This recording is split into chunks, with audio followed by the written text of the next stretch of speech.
मैं हूं आपके साथ स्वाति। तो चलिए रुक करते हैं आज के ताजा खबरों की ओर।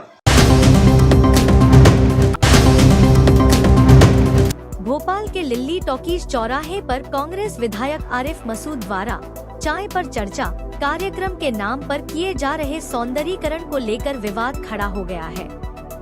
बीजेपी नेता और प्रदेश कार्य समिति सदस्य कृष्णा घाड़गे ने आरोप लगाया है कि विधायक चौराहे पर कब्जा कर कुर्सियां और फाउंटेन लगवा रहे हैं, जिससे यातायात बाधित होने का खतरा है।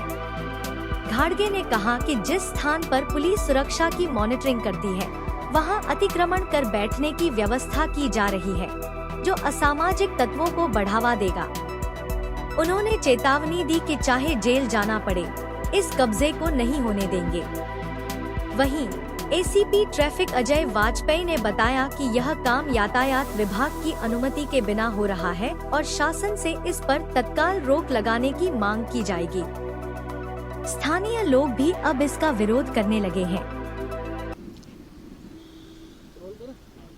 जी, आज आपने विरोध प्रदर्शन जताया चौराहे पे जो कुर्सियां लग रही हैं उसको लेकर। देखिए, सौंदर्यीकरण के नाम पर जो है कब्जा किया जा रहा है। आरिफ मसूद जो विधायक हैं, उन्होंने एक चाय पे चर्चा कार्यक्रम प्रारंभ किया है। उसके मद्देनजर पूरे मध्य विधानसभाओं पे मुख्य चौराहे पर मुख्य चाय की दुकान रहती है, उसके आसपास ये लोग कब्जा करके शासकीय संपत्ति का दुरुपयोग करके और उसको सौंदर्यीकरण का नाम देके वहाँ कुर्सियाँ लगवा देते हैं। जो मेन पॉइंट बने हुए हैं, जहाँ पे आपने खुद देखा होगा आपने बरखेड़ी चौराहे पे कि वहाँ पर जो है पुलिस जब भी नवरात्रि के कार्यक्रम हो, गणेश जी के कार्यक्रम हो, रमज़ान हो या किसी प्रकार के धार्मिक आयोजन होते हैं, तो उसमें वहाँ पे पुलिस मॉनिटरिंग करती है। चुनाव होते हैं तो वहाँ पे सेंट्रल पुलिस अपना वो बनाती है उस पॉइंट को। वहाँ पर उसको कवर्ड करके चारों तरफ कुर्सियां लगाना और उस पर बैठ के चर्चा करने का क्या मतलब है? पुलिस कहाँ खड़ी होगी? पुलिस की कोई व्यवस्था ही नहीं। जब ट्रैफिक के अधिकारियों से पूछा गया, कमिश्नर साहब से पूछा गया कि ये यहाँ पर किसने अनुमति दी है इनको बनाने की, तो किसी प्रकार की जानकारी पुलिस को नहीं है, किसी प्रकार की जानकारी क्षेत्रीय पार्षद को नहीं है, किसी प्रकार की जानकारी कुछ है नहीं। लेकिन सरकारी खर्चा पर वो चाय का चर्चा चल रहा है। मतलब खर्चा जो है वो सरकारी विभाग करेगा और कार्यक्रम जो है विधायक जी चाय पे चर्चा करेंगे। मुझे उससे भी आपत्ति नहीं। आपत्ति ये है, ये जो आपने जिनसी चौराहा देखा होगा, भारत टाकी चौराहा देखा होगा, इतवारा चौराहा देखा होगा, उस पर क्या किया आरिफ भाई ने? वहाँ कुर्सियां लगा दी विधायक जी ने। और उसके बाद अब क्या होता है, रात भर वहाँ असामाजिक तत्व बैठे रहते हैं। वहीं से लड़कियों को छेड़ा जाता है, वहीं प्लान किए जाते हैं गुंडागर्दी के, वहीं से क्राइम बढ़ रहा है। तो ये जो है बिल्कुल गलत है। मैं इसका विरोध करता हूँ। और आज मैं गया था वहाँ पर, मैंने यहाँ पे सारी चीज़ें उनको मना किया है ठेकेदार को काम करने के लिए। इस प्रकार का काम किया जाएगा तो मैं काम नहीं करने दूंगा, चाहे किसी भी और किसी प्रकार के भी मेरे ऊपर प्रकरण दर्ज किया जाए।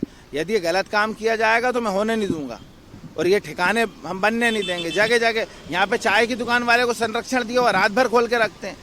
एक वहाँ पर जो नीचे इनने पॉइंट बनाया है यही चाय पे चर्चा का, वहाँ पे चाय की दुकान 24 घंटे बनती है। इनकी चर्चा क्या रात में 12 बजे से सुबह 5 बजे तक चलती है क्या? भैया ये एक कानून है हमारे देश का, और इस भोपाल में भी वही कानून लागू होता है और पुराने भोपाल में भी वही कानून लागू होता है। जो दुकानें खुलेंगी उसका खुलने का समय और बंद होने का समय निर्धारित है। यदि उस पर राजनीति करी, उस पर नेतागिरी करी विधायक जी ने, तो इसके परिणाम अच्छे नहीं होंगे। जबलपुर के रांझी दर्शन सिंह तिराहे पर बुधवार सुबह एक अनोखा विरोध प्रदर्शन देखने को मिला। नगर निगम में पदस्थ ठेका सफाई कर्मियों ने 4 महीने से लंबित वेतन को लेकर मुख्य सड़क पर चारों ओर कचरा फैलाते हुए धरना शुरू कर दिया। धरने की सूचना मिलते ही कांग्रेस के जनप्रतिनिधि भी सफाई कर्मियों के समर्थन में पहुंच गए और नगर निगम के खिलाफ नारेबाजी की। मौके पर पहुंचे निगम के एडिशनल कमिश्नर और MIC सदस्य ने प्रदर्शनकारियों को समझाने का प्रयास किया। एडिशनल कमिश्नर ने आश्वासन दिया कि शनिवार तक 1 माह का वेतन जारी कर दिया जाएगा। हालांकि सफाई कर्मी 2 माह का वेतन दिए जाने की मांग पर अड़े रहे। सफाई कर्मी जागृति ने कहा कि आर्थिक स्थिति इतनी बिगड़ चुकी है कि बच्चों की फीस और भोजन के लिए कर्ज लेना पड़ रहा है। काफी देर चले हंगामे के बाद अंततः जिसका शनिवार को 2 माह का वेतन देने की सहमति पर धरना समाप्त हुआ। ली थी और क्या मांगे हैं इनकी? निगम के सफाई कर्मचारियों का 3 से 4 महीने का पेमेंट नहीं हुआ है। उसकी वजह से ये लोग इनको आश्वासन दिया गया था कि शनिवार को 6 तारीख को पेमेंट कर दिया जाएगा, लेकिन किसी वजह से हाई कोर्ट में भी इसका मामला विचाराधीन है। ठेकेदार को पेमेंट करना था, ठेकेदार ने पेमेंट नहीं किया, इसलिए इन लोग को पेमेंट नहीं हो पाया। इस वजह से ये लोग आज यहाँ पर आकर बैठे हुए हैं। मैम, क्या ये धरने पे जो बैठे हैं सड़क पर बीच में, इसकी कोई अनुमति ली गई है या? नहीं, ऐसी तो कोई अनुमति नहीं ली है इन लोगों ने। इन लोग को आश्वासन दिया जा रहा है कि शनिवार को 1 मंथ का पेमेंट कर दिया जाएगा और दिवाली के पहले इनका 1 मंथ और उसका पेमेंट कर दिया जाएगा। अगर ये धरना लगातार जारी रहेगा तो आगे नहीं, इसकी कार्रवाई? हम लोग निगम के वरिष्ठ अधिकारियों से बात कर रहे हैं, उनको समझाने का प्रयास कर रहे हैं। जी भी आज आप लोग सहयोग में बैठे हैं सफाई कर? आज ये सफाई कर्मचारियों के सहयोग में हम लोग इसलिए बैठे हैं कि इसी चौराहे पे लगभग 15 दिन पहले MIC सदस्य दामोदर सोनी ने इनकी पेमेंट होने का आश्वासन दिया था।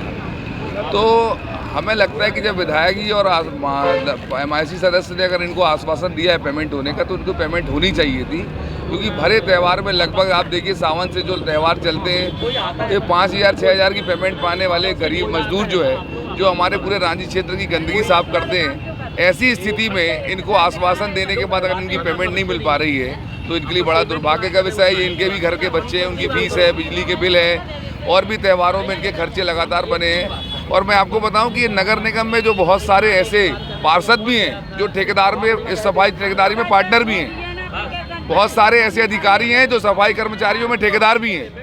तो मीडिया के माध्यम से अधिकारियों में चिन्हित करना चाहिए कि कौन से ऐसे पार्षद हैं जो ठेकेदारी में शामिल हैं, जो नगर निगम की ठेकेदारी में शामिल होकर अपनी शेयरदारी ले रहे हैं। इसलिए वो बार बार उसी ठेकेदार को काम दिया जाता है ताकि उस ठेकेदार के पार्षदों को कमीशन भी मिल सके। और ये गरीब मजदूर जो है, हम लोग इनके साथ धरने पे बैठे हैं ताकि इनकी जो 4 महीने की पेमेंट रुकी हुई है वो तत्काल इनकी पेमेंट मिले। जबलपुर के बस स्टैंड पुलिस चौकी क्षेत्र में बीती शाम एक सनसनीखेज वारदात सामने आई।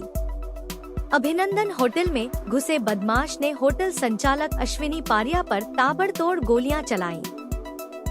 गनीमत रही कि संचालक ने काउंटर के नीचे छुपकर अपनी जान बचा ली।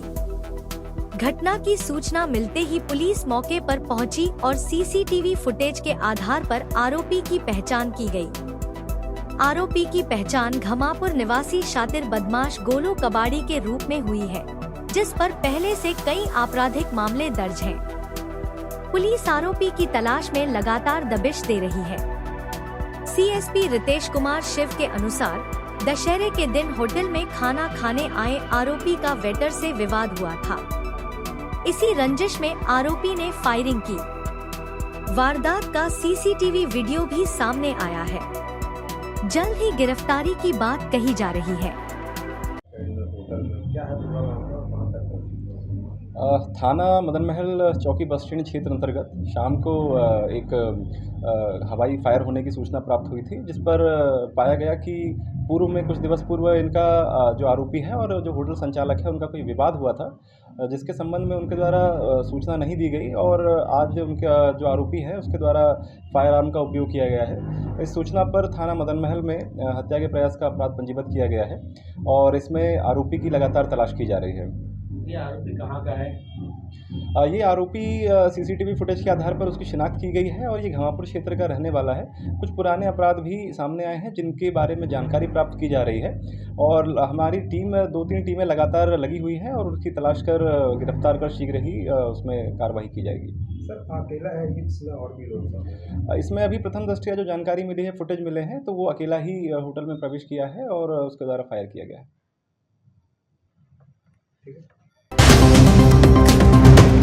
जबलपुर में काली विसर्जन जुलूस के दौरान प्रशासनिक आदेशों की धज्जियां उड़ाते हुए कानफोड़ू DJ बजाने के मामले में पुलिस ने सख्त कार्रवाई की है।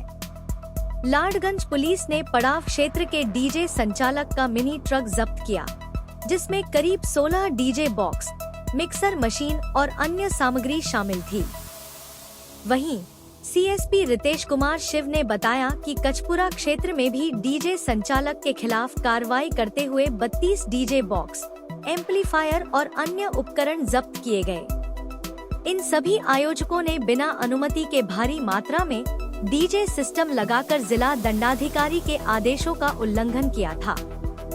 पुलिस ने स्पष्ट किया है कि भविष्य में भी ऐसे मामलों में कठोर कार्रवाई जारी रहेगी, ताकि सार्वजनिक शांति और नियमों का पालन सुनिश्चित हो सके। कार्रवाई हुई है, कहाँ का पूरा मामला?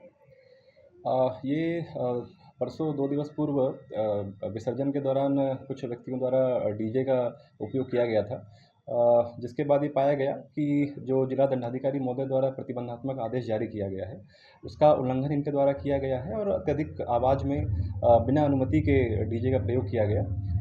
इसके उपरांत थाना लॉर्डगंज में दोनों पर पड़ाव और कचपुरा में जो डीजे उपयोग किया गया था उन पर एफआईआर दर्ज की गई है और संचालक और ऑपरेटर जो है उनसे पूछताछ की गई और उनके द्वारा जो उपयोग किया गया डीजे था मिनी ट्रक था, जिसमें पड़ाव में करीब 16 साउंड बॉक्स, 8 ट्यूबर, 6 एम्पलीफायर और एक मिनी ट्रक और कचपुरा में कुल 32 बॉक्स, 12 एम्पलीफायर, 4 स्टेबलाइज़र, एक लैपटॉप और एक मिनी ट्रक इनको जब्त किया गया है और आगे विवेचना कार्रवाई की जा रही है। कार्रवाई लगातार जारी रहेगी क्या? बिल्कुल, ये जो प्रशासन ने जो एक निर्देश जारी किए गए हैं, यदि उनका पालन किसी के द्वारा नहीं किया जाता है तो उन पर कार्रवाई की जाएगी।